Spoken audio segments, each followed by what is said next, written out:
सर्दियों का मौसम आ गया है और हर घर में कोई एक ऐसा शख्स होता है या फिर आपके दोस्त अहबाब में कोई ऐसा शख्स होएगा जिसको सर्दी खांसी की शिकायत होगी। यानी कि अगर सर्दियों का मौसम आ जाता है तो उसको खांसी अगर पकड़ लेती है तो खांसी जाने का नाम नहीं लेती है। बहुत सारी एंटीबायोटिक या फिर एंटी एलर्जी या दूसरी बहुत सारी कफ सिरप खाने के बाद भी उसको खांसी नहीं जाती है।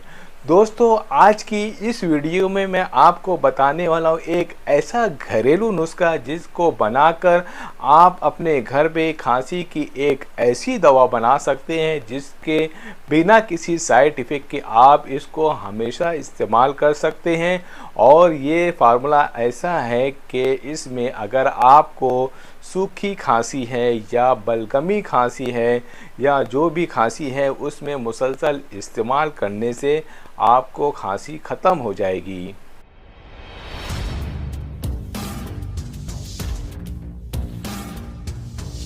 दोस्तों, मेरा नाम डॉक्टर अतीक है और मेरे वीडियो में आप लोग का स्वागत है। अगर आप मेरे वीडियो में पहली बार आए हैं या मेरे चैनल पे पहली बार आए हैं तो आप इस वीडियो को, इस चैनल को लाइक और सब्सक्राइब ज़रूर कर दीजिए।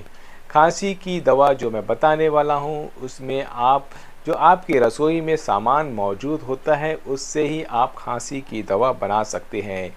ये दवा बहुत पुराने ज़माने से हमारे जो दादा परदादा होते हैं उनसे ये दवा बनाई जाती थी और वो लोग इसको ही इस्तेमाल किया करते थे। अगर आप antibiotic, anti allergy, cough syrup, dry syrup और बहुत सारी दवा का इस्तेमाल कर चुके हैं और खांसी नहीं जाती है तो मेरी आपसे ये रिक्वेस्ट है कि आप एक बार इस फार्मूले को ज़रूर आजमाइए। इस फार्मूले में जो सबसे पहले इस्तेमाल होने वाली चीज़ है उसका नाम है अदरक। जैसे कि आपको फ़ोटो में दिखाया जा रहा है, अदरक आपको 10 से 15 ग्राम अदरक लेना है। आप लोग ये जानते हैं कि अदरक जो होती है एक तरह की एंटीबायोटिक का काम करती है। यानी कि अगर आपके गले में, लंग्स में, फेफड़े में और इसकी सांस की नालियों में किसी किस्म का इन्फ्लामेशन हो गया है या इन्फेक्शन हो गया तो उसको काफ़ी हद तक रोकने का काम करती है। अदरक साथ ही साथ आपकी इम्यूनिटी पावर को बढ़ाती है और कफ को निकाल कर बाहर करती है। 10 से 15 ग्राम आपको अदरक लेना है और उसको बारीक बारीक कूट लेना है। दूसरी दवा जो है उसमें है काली मिर्च, जिसे हम ब्लैक पेपर भी कहते हैं। ये होती है हमारे किचन में आसानी से अवेलेबल होगी, जैसे कि आपको फ़ोटो में दिखाया जा रहा है। इसको भी 5 से 7 ग्राम लेना है। अदरक जो मिकदार है उसकी आधी काली मिर्च लेना है और इसको बारीक कूट के पाउडर बना लेना है। काली मिर्च हमारे थ्रोट इन्फेक्शन में बहुत फ़ायदेमंद है क्योंकि दोस्तों ठंडियों का मौसम है और अक्सर हमारे गले से इन्फेक्शन शुरू हो जाता है। गले में खराश और खिचखिच को ये बहुत फ़ायदेमंद है और साथ ही साथ ये ड्राई कफ में बहुत काम आती है। और अगर इसका कॉम्बिनेशन अदरक के साथ हो जाता है तो सोने पे सुहागा का काम करती है। दोस्तों, तीसरी दवा जो है अजवाइन है। अजवाइन हमारे को सर्दी खांसी में बचाने के लिए बहुत फ़ायदेमंद है। अजवाइन का इस्तेमाल हमारे घरों में बचपन से ही किया जाता है। अगर बच्चों को सर्दी खांसी की शिकायत हो जाती है तो अजवाइन की पोटली बनाकर उससे बच्चे के सीने पे सेका जाता है। अजवाइन के इस्तेमाल से हमारी सर्दियां ख़त्म हो जाती है, खांसी बहुत हद तक ख़त्म हो जाती है, गले में खराश कम हो जाती है और अजवाइन का काम है जो बलगम हमारे सीने में बना होता है उसको आसानी से निकाल कर बाहर फेंक देती है। ये 3 दवे को आप एक पाउडर बना के रख लें। अजवाइन को आप 5 से 7 या 10 ग्राम तक लें। तीनों दवे को अच्छे से कूट कर रख लें। अदरक को अच्छे से बारीक से पीस लें। उसके बाद काली मिर्च का पाउडर ले लें और अजवाइन को बारीक पीस लें।